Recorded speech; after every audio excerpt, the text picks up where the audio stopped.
the genes. Take a little good genes.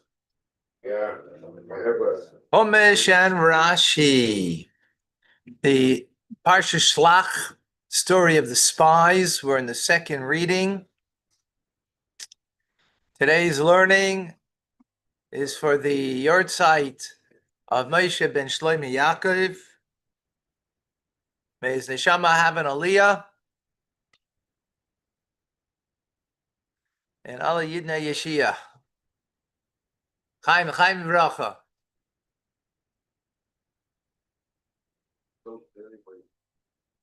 All right. We're continuing in chapter 13 in the book of Bamidbar Numbers, verse 21. You got it, folks? Yeah? Amazing. Amazing. Okay. Biyalu. So now the spies, they went up, Yasuru, and they spied out. They inspected it. So it's the land, the Midbar scene, from the desert scene, Ad Rachav, Lavai, Hamas, until Rachov, the way of Hamas. That's interesting. Huh? Yeah, but it's spelled a little different than the way we usually spell. Here it's a name of a place. And other times the word Hamas means violence, right? But here it means a place. It's spelled there. It's spelled with a samach. Here it's spelled with a taf. Yeah. All right. Verse 21. Chapter 13, verse 21. To the wilderness of the desert of Tzin, to the expanse at the approach of Hama. They went along the borders, but the length and the width of the borders can mean gam, like a letter gam in Greek, which is like an upside down L, right? Going the length and then the breadth. They went along the southern border, Israel, from the eastern corner. Ad Marav, until the western corner, like Moshe commanded them. Although Zeb Negev, that you should go up from the south, Derech, meaning by the way of the border, Svas, the southern rim of the land of Israel that they should go, and that is the wilderness, the desert of Tzin, which is at the corner. At the corner. Is at the southeast corner that goes Adayam until the sea. Shayam Hu Gvul Ma'aravi, that the sea is the western boundary, meaning the Mediterranean Sea, right? Misham Chazru, from there they turned, Kol Gvul Ma'aravi, they went the entire western boundary, meaning along the sea, Asfasayam on the seashore, until they came to the north, which is the Hamas is next to Mount Hor, the northwestern corner, as explained with the boundaries of Israel, but which we'll have in a few weeks, several weeks, we'll have that. Okay. That's 21. Now we go on to verse 22. Yalla Banegev. They went up from the south. At Chevron. And they came to Chevron. Right?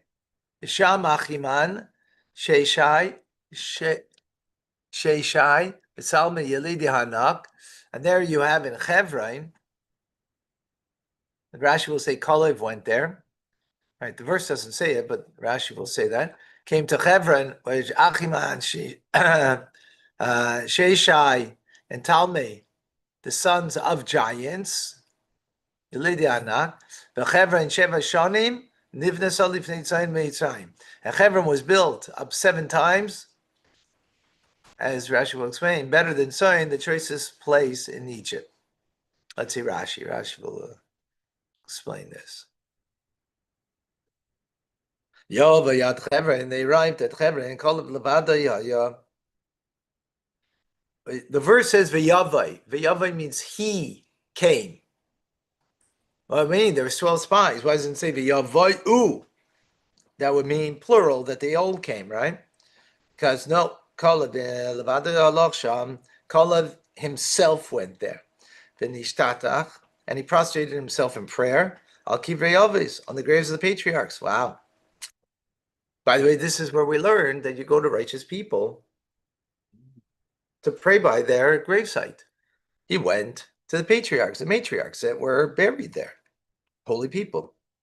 There is a machloket about that, and Rambam doesn't agree to it. Anyway, we're learning Rashi right now.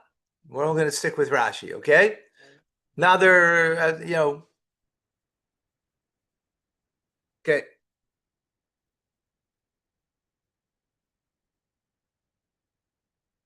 That he should not be persuaded by his friends.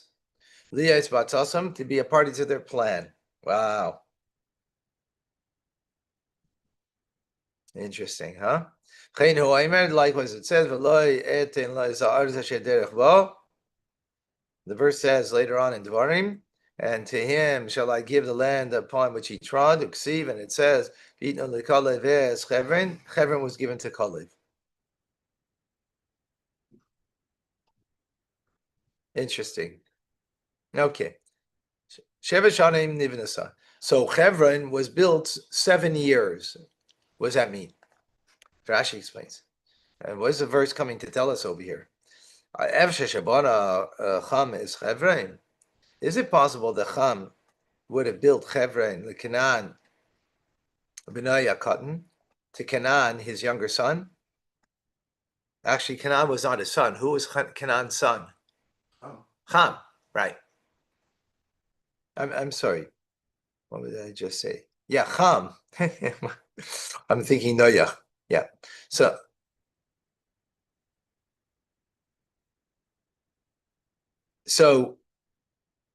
would he have built it for the younger son, Kaidem Sheivnes Tzoin, before he would build Tzoin, the Mitzrayim B'nai Gadol, for Mitzrayim, which is the progenitor of Egypt, his older son? Their names were the names of what they were progenitors of, right? So Mitzrayim came before Canaan. He was older. So he would have for sure built up for him first, right? So why does it sound like the verse is saying that he built up Canaan before Tzoin? So Rashi says Ella, but the verse means like this. Muvana b'chol tuv. The Hebron was fertile with all that was good. Ad echad mishiva l'mitzayin, sevenfold in comparison to Tzoin. So the verse is coming to tell us the following: Shivcha shel Eretz Yisrael, that the excellence of the land of Israel. She'ein lacha terashin be'eretz Yisrael yosim Hebron, that there's no more rocky terrain in the land of Israel than Hebron. Hebron is a rocky place, physically and in spirit. The fika, that's why Iktsua, there was set aside like for his mason for the burial for dead people, because it's a rocky terrain, right? And you have no superior to Egypt than among all the lands other than the land of Israel, right? As it says, Gigan Hashem Be'eretz Mitzrayim, because as the verse says, like the garden of Hashem, the land of Egypt. And Tzoin was the best land in the land of Egypt. Because that was the residence of kings. They lived in Tzoin, in Egypt. So Egypt is the best land. Tzoin is the best place in Egypt. That's where the kings lived. As it says, as the verse says in Isaiah. And yet Hebron was greater than it, was a better land than it. Shivim Chalakim, 7 parts more. So the verse is coming just to tell us how great the land of Israel is, that they're coming now to inspect. right? That's what the verse is coming to do. Okay, 23. In the meantime,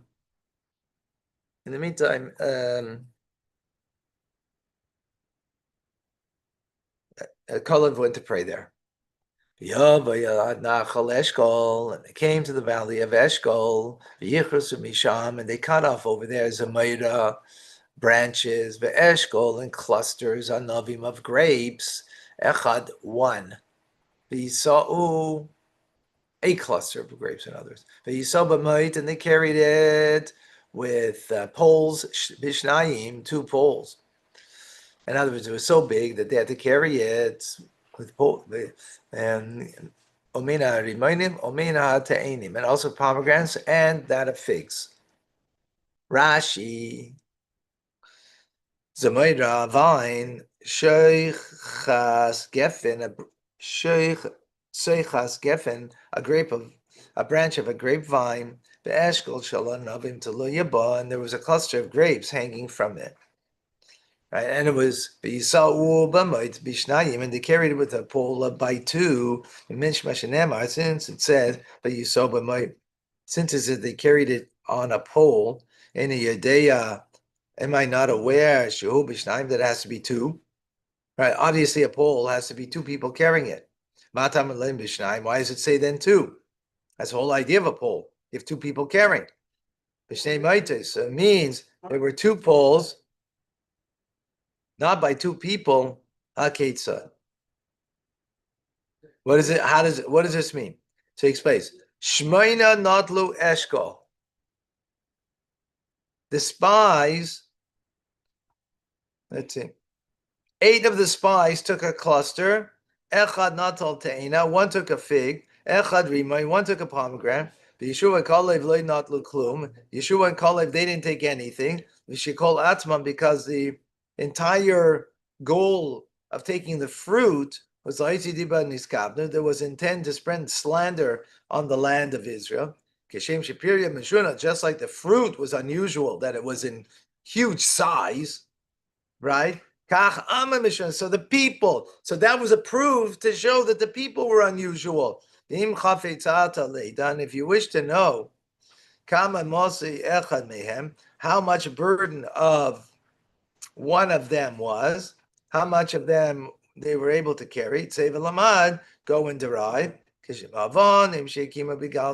stones at which they set up in Gilgal, they lifted up for themselves each individual Evan Achaz, 1 stone. Mina Yarden from the Jordan.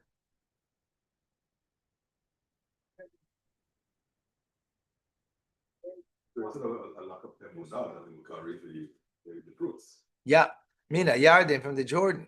Al Shichmai on their shoulder. Gilgal, and they set it up in Gilgal. And the weight of these stones, Mishkal Kol Achas. Thank you.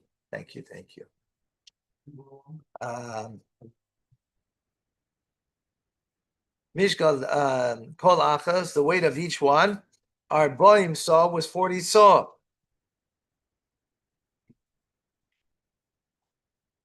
40 saw.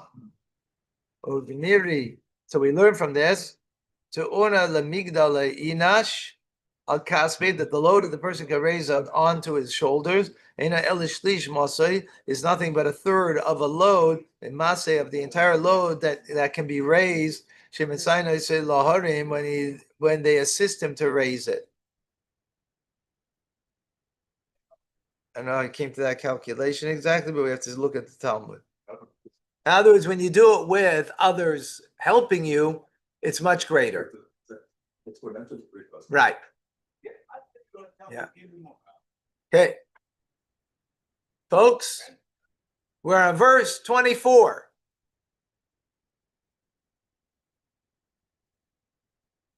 In that place they call the Valley of Eshkol. Nachal is a valley, Eshkol.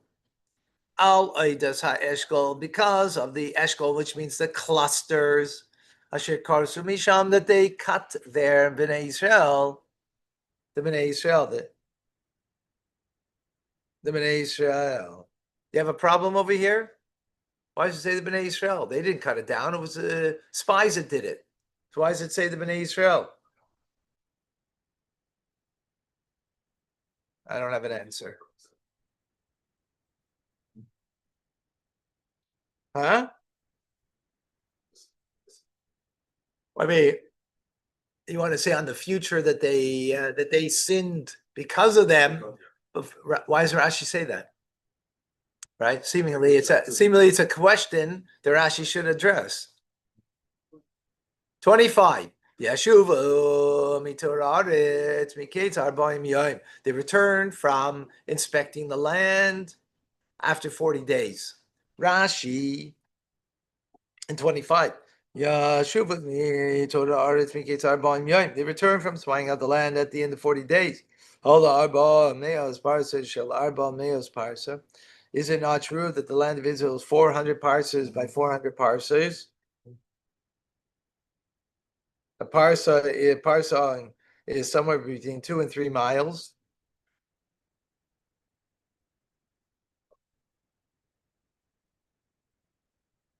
Right? And the average person would walk as a parsas a yom, 10 parsas a day, 20 miles a day, 20, 30 miles a day. And they went 40 days. From east to west alone, when they walked the length and the width. So how could they walk such a long distance, such a short time? But it was revealed before God that He would decree upon them an exile, Yom Lashana, a day for a year. In other words, for every day that they went, they would be a year spending in the desert and dying off in the desert. So He shortened the route for them in a miraculous way. Interesting. They went and they came. Rashi is going to pick up on that. What do you mean they went and they came? We know that they went. Why does it say they went and they came? Maybe they came, okay. And to the congregation of Israel, Midbar Paran, to the desert of Paran, Kadesha in Kadesh, Yashiv some Davar, and they returned with a report as a to the entire community, and they showed them the fruit of the land. That was the first thing. They went and they came out. How did they go? To compare their going with their coming. Just as their coming was with an evil scheme, so too also they're going with an evil scheme. In other words, they had bad intentions at the start of the mission. We said that they were honorable at that time. That's when they were selected. But by the time they went on the mission, they already had evil intent. Otherwise, they're already schmoozing. They were selected. Oh, now they got together, the selected honorable people, and they were schmoozing between them. And then when they're schmoozing, that's when they, Yashuv some davar, and they returned to them with a report as Moshe ben Azara and to Moshe and Aaron. 27. Yeah, we're good so far? Huh? Cool. Sounds great. And a plate. Thank you. And they told to him, and they said, Bono alaris, we came to the land, Asher Shalach that you sent us, and it's also, by the way, milk and honey, flows with milk and honey, and this is its fruit. Oh, smart guys there, huh? That flows with milk and honey. Called up a sheker. So Rashi says, any false matter, boy, that you say, there has to be a bit of truth, at the beginning. And it's going to say for does not hold up at its end. In other words, if you don't say some truth first, then it won't hold up in the end. So what are they saying? What's the truth they're saying? Oh, it's a land milk, flowing milk and honey. They're saying a truth. And now they show the fruits to show how abnormal these fruits are and how powerful and strong and mighty and big are the people, right? 28. F is ki azam. Oh, however, ki azam, the inhabitants of the nation there, they are mighty. Hayeshim baritz that are dwelling in the land, pa'orim, b'tzayrais, gedelos, and their cities are fortified. Ma'oid, very much so. V'gam yilidi anakre inusham. Okay, follow carefully because we had last night a class on this. Also, the Yelidi Anak, the sons of giants, we saw there. Rashi, is fortified. Lashon Chayzek is denotes strength. Kitarmuga Krichan, as Uncle says, Lashon Iranias Agulas. Thank you. The circular fortified structures, but Lashon Arami and Aramaic language, it means Krich Agul, means a circular round. In other words, the walls were round walls.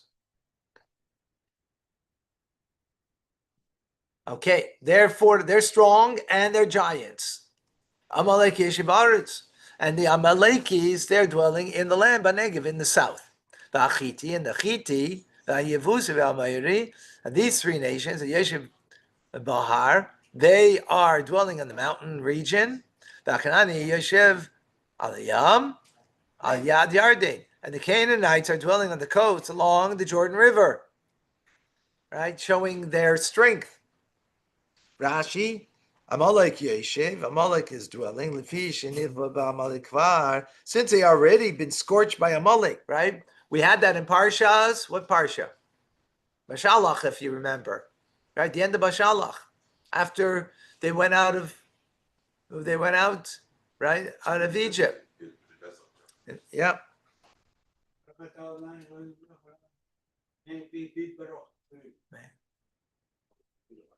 So they were scorched by Amalek. So therefore, the spies mentioned them in order to frighten the Jews. The Yarden, they were next to, literally means by the hand of the Jordan. Yad kimashmoy, hand here is to be taken as it sounds. Eitzel Yarden, next to the Jordan. V'loy suchloi lavor, meaning it's a hostile nation there, and you're not going to be able to cross the Jordan. Okay, so that's what they first said to scare the people. Now, Kalev, who wasn't a party to this, right? He already prayed by the graves of the righteous. So he says in verse 30, Yas Kalev and Yahas, he silenced Kalev, Isa'am, the people, El Moshe, towards Moshe, right?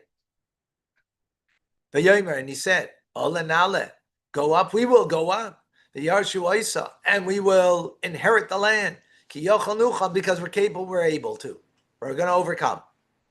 Rashi in 30, Rashi fills in what happened here in what Kalev did. The Yas Kalev, he silenced, he hushed the people. Hishtikas kulam, he silenced them all. How did he do that? Because it says El Moshe, towards Moshe. What does that mean? Towards Moshe. Others, they thought that he's going to speak against Moshe. That Tzavach V'amar, he cried out and said, is this alone what the son of Amram has done to us? In other words, what else did he do against us?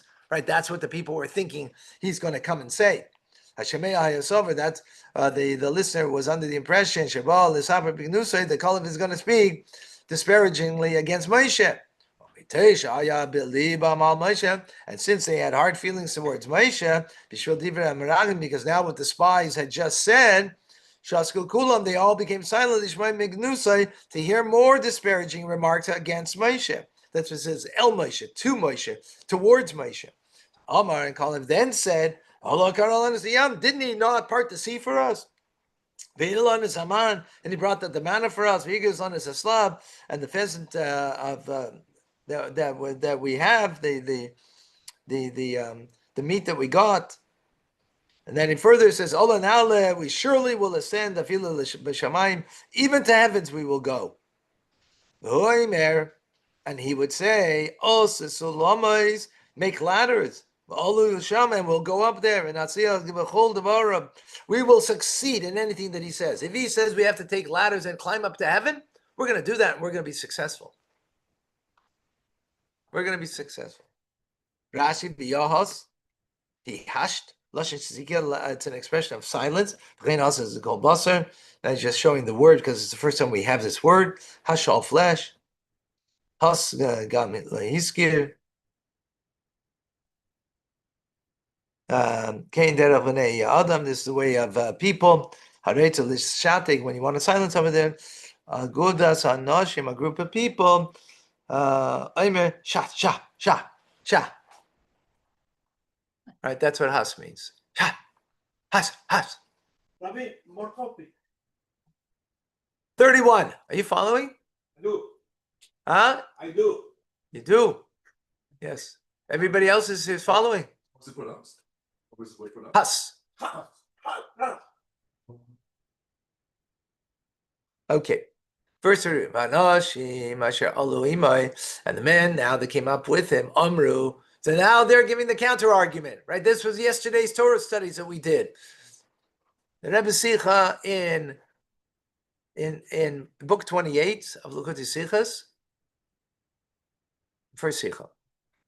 So now the men that went up with him, with Kalev, Amru Loi, they said to him, Loi nuchal nochal as am ki chazak mimenu. Go up, nuchal. We're going to succeed to go up against this nation. Ki chazak mimenu. They are greater than mimenu from him. Who's him? Who's him? Rashi 31. Chazak mimenu. He's stronger than mimenu than us. As they were saying, they were saying respect to God.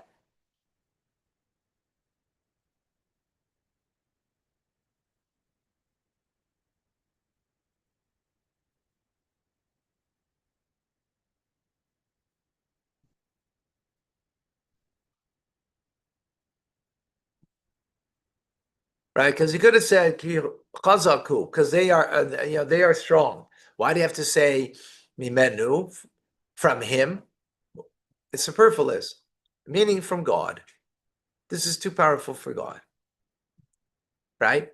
And yesterday we learned all about this, if you recall. Amazing Sikha of the Rebbe, how turns everything on its head over here. Okay, 32. You can get the reruns.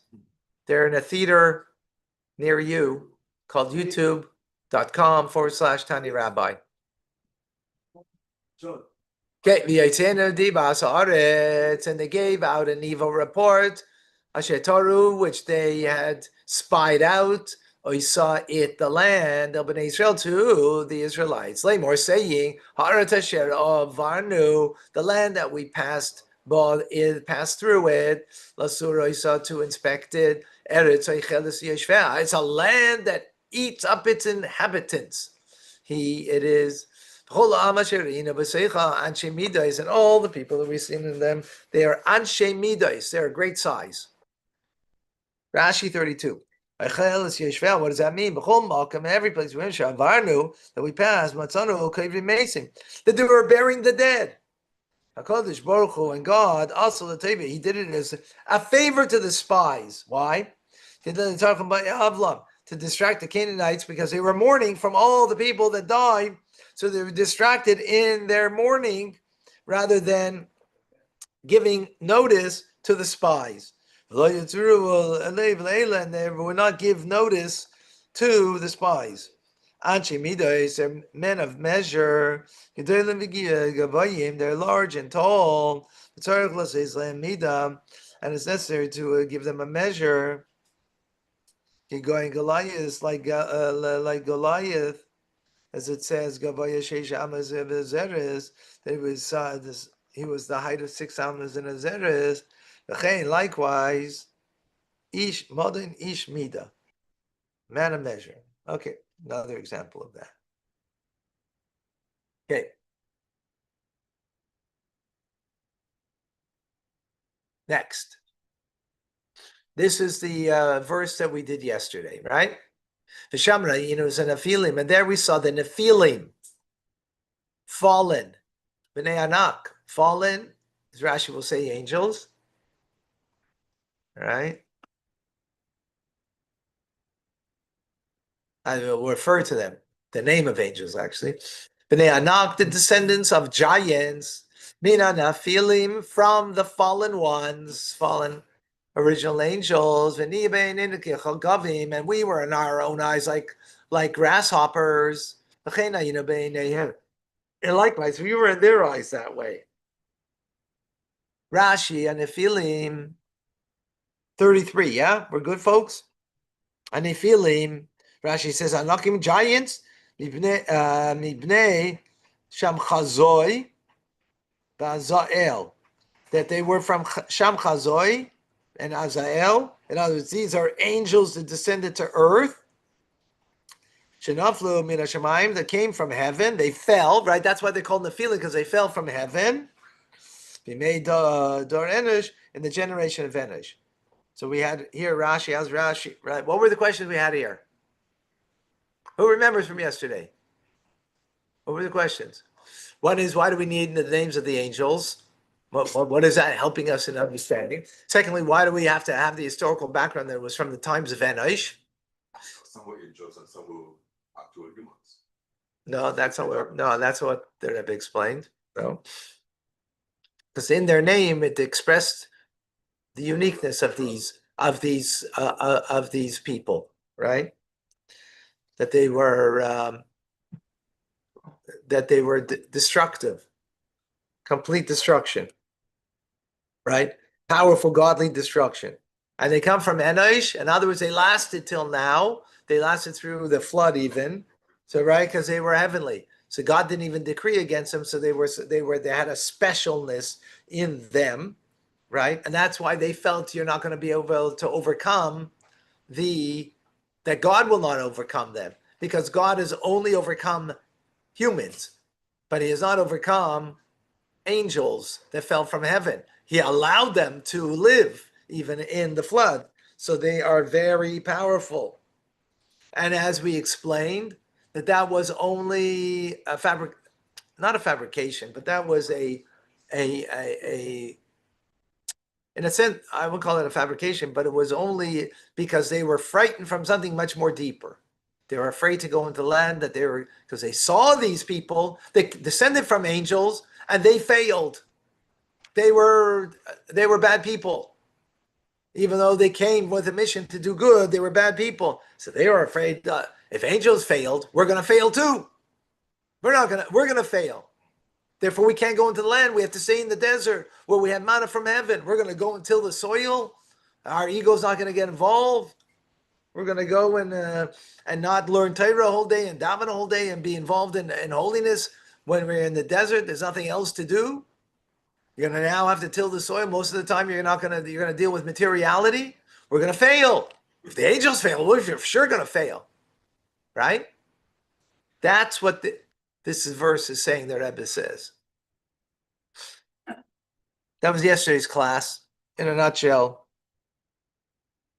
Likewise, we're in their eyes. We heard them saying to each other, there's ants here in the vineyard, and they look like men. Anak giants, because they wore the sun like a necklace, because with their height. Yeah. You know the Leaning Tower of Pisa? Yeah, people take a picture, right? And they go like this, as if they're holding it up, right? Because you take it at a certain angle, at a certain distance, right? It looks like you're holding up the Leaning Tower of Pisa, right? Right? That's what it looks like, right? So this is what happened with these great giants, right? It looked like the sun was a necklace on them. That's how, right?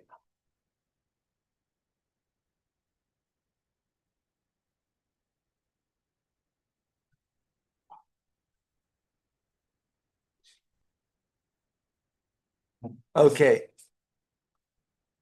Chapter 14, verse number 1. He says, And they raised the entire congregation, and they gave their voice, and they cried, the nation, that night, the entire community, Sanhedrios, the heads of the courts. Wow. Because it says Yivko Am, that the nation cried. So if the nation cried, what's Kol Eda mean? Right? The same idea. So Rashi said, no, that means the heads of the court.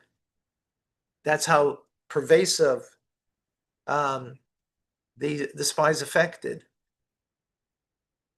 And they complained al Moshe to Moshe al Aaron to Aaron Mikol Bnei Israel and all of the entire community. And they said aleim to them, if only we had all died in the land of Egypt, or in this desert, so be it that we should die. If only we just died here. Why is God bringing us to this land? That we should die by the sword. Nashenu, our wives, Sapenu, our little ones. And that we will be for spoil. Would it not be better for us? That we return to Egypt? And a man said to his friend, to his brother, let us make a head, meaning a leader, and we'll go back to Egypt. Ay, Yidin. Nitna Roish. Literally means let us place a head, which should be on the Sukkah Guma, according to Unkelis, his translation. Nemane Reishe, that we should appoint a leader. No, Sim Aleinu Melech, we should have a king over us. Right, that we should give ourselves over to a king. Representing Parshu and Pershu and our sages explain Lashon Avodah Zorah that this means idolatry. Oh.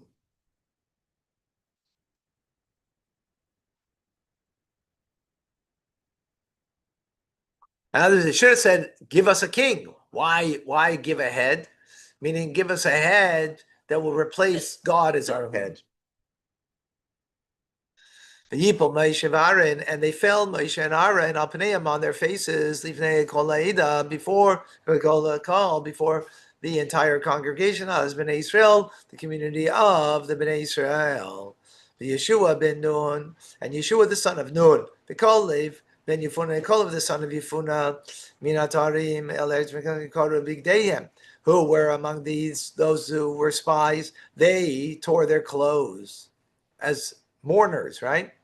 And they said, El Kol Adas B'nai Israel, to the entire congregation of the Jewish people. They were saying, Haaretz Asher Avarnu, the land that we have passed by in it, Lasur Oisa, to inspect it. Teva Haaretz Ma'id Ma'id. It is exceedingly good.